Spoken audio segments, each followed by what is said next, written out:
Nature Mantra BP sugar thyroid reversal Nature మంత్రతో సాధ్యం.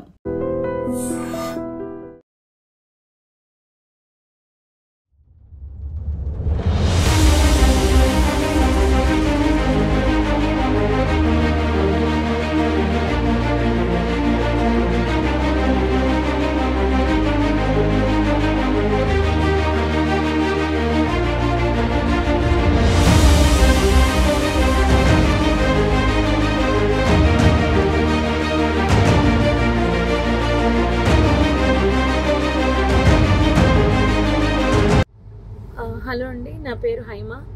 నేను పుట్టపర్తి వెళ్ళి హైదరాబాద్ వస్తున్నాను. కర్నూలు దగ్గర మీకు యాక్సిడెంట్ అయింది కదండి. ఆ యాక్సిడెంట్ దగ్గర ట్రాఫిక్ జామ్, దూరంగా ట్రాఫిక్ జామ్ అయింది.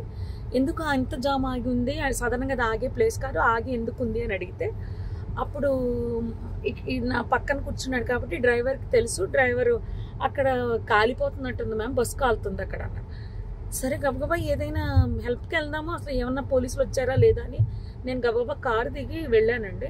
వెళ్ళేసరికి బస్సు తగలబడిపోతుంది. కొంతమంది కింద కూర్చుని ఏడుస్తున్నారు, ఎవరెవరు ఉన్నారని ఏడుస్తున్నారు, కొంతమంది టెన్షన్ పడుతున్నారు, ఇలా ఉన్నారు. ఆ బస్సుకు సంబంధించిన వాళ్ళు అలా వాళ్ళ పరిస్థితి అలా ఉంది. ఇంకా మిగిలిన వాళ్ళ ఫోన్లు అన్నీ కూడా పాప అందులో కాలిపోయాయి. చాలామంది దగ్గర ఏమీ బయటకు వచ్చిన వాళ్ళ దగ్గర ఏమీ రాలేదు. అక్కడ ఉన్న మిగిలిన జనం అండి మొబైల్స్తో వీడియోస్ తీసుకుంటున్నారండి. ఎవరైనా పోలీస్కి కాల్ చేయలేదు. నేను కార్ దిగి వచ్చే హడావుల్లో ఫోన్ ఏమో కార్లో వదిలేశాను. వర్షం పడిపోతుందో పక్క నుంచి ఫోన్ టచ్ చేయడానికి కూడా ఎవరిదైనా అడిగి తీసుకుని టచ్ చేద్దామని వర్షానికి తడిచి అది పని చేయట్లేదు. నేను మళ్ళీ గబగబా కార్ దగ్గరికి వెళ్ళి వెంటనే కర్నూలు ఎస్పీ గారికి అండ్ ఎస్బీ ఇన్స్పెక్టర్ గారికి కాల్ చేశానండి. లక్కీగా ఎప్పుడో నెంబర్స్ ఉన్నాయి. కాల్ చేస్తే వాళ్ళు ఇమీడియట్లీ రెస్పాండ్ అయ్యారు. వాళ్ళు రెస్పాండ్ అయిన కాసేపటికి రూరల్ సిఏ గారి బృందం అంట వాళ్ళు వచ్చారు. దాని ముందే ఫైర్ స్టేషన్ వాళ్ళు వచ్చేసారు. అండ్ ముందు ఫైర్ స్టేషన్ వాళ్ళని, నెక్స్ట్ ఫైర్ సిబ్బంది, నెక్స్ట్ అంబులెన్సు, పోలీసు వారు వీళ్ళందరూ వచ్చేసారండి. అప్పటికే ఒక ప్రైవేట్ వెహికల్లో ఒక 6గురిని హాస్పిటల్ పంపించారు. నాతో ఇంకొక అతను ఎవరో హరీష్ అంట, ధర్మవరానికి చెందిన అతను. పాపం చాలా మంచి వ్యక్తి ఆయన కూడా. ఆయన ఒక 6గురిని ప్రైవేట్ వెహికల్లో ఎక్కించి పంపించారు. తర్వాత వీళ్ళు వచ్చాక ఒక 5గురిని అంబులెన్స్లో ఎక్కించడం జరిగింది. ఆయన తీసుకెళ్లారండి. ఆ తర్వాత ఈ లోపలనే మొత్తం ఎస్పీ గారు, పోలీస్ సిబ్బంది అందరూ వచ్చేసారు.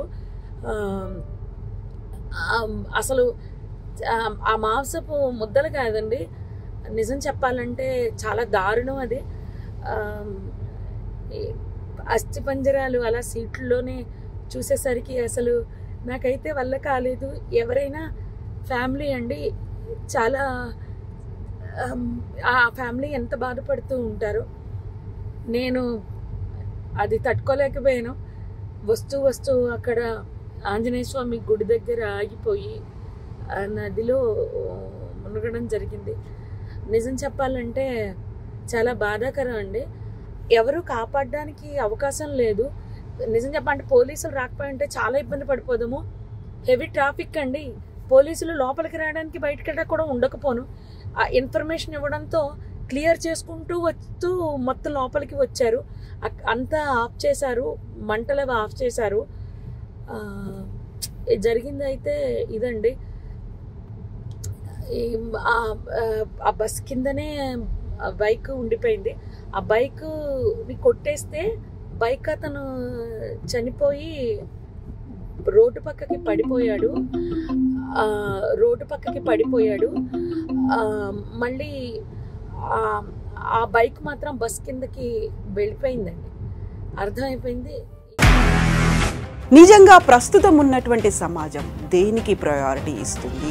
ఆర్థిక సంబంధాల చుట్టూ మాత్రమే తిరుగుతుంది. మళ్ళీ ఎన్నికలంగానే చాలా విరక్తి కలుగుతాను. మంచి అనిపిస్తుంది కదా, లేడీస్ కూడా ఛాలెంజింగ్ జాబ్స్ చేసినప్పుడు చాలా బాగుంటది. ట్రాఫిక్ అసిస్టెంట్స్ గా నియమించిన ట్రాన్స్జెండర్స్ అందరితో సాల్యూట్ చేయించుకుంటున్నారు. ఫుడ్ డెలివరీ ఇవ్వటానికి వెళ్ళినటువంటి డెలివరీ బాయ్ అనిల్ పై కళ్ళ ముందు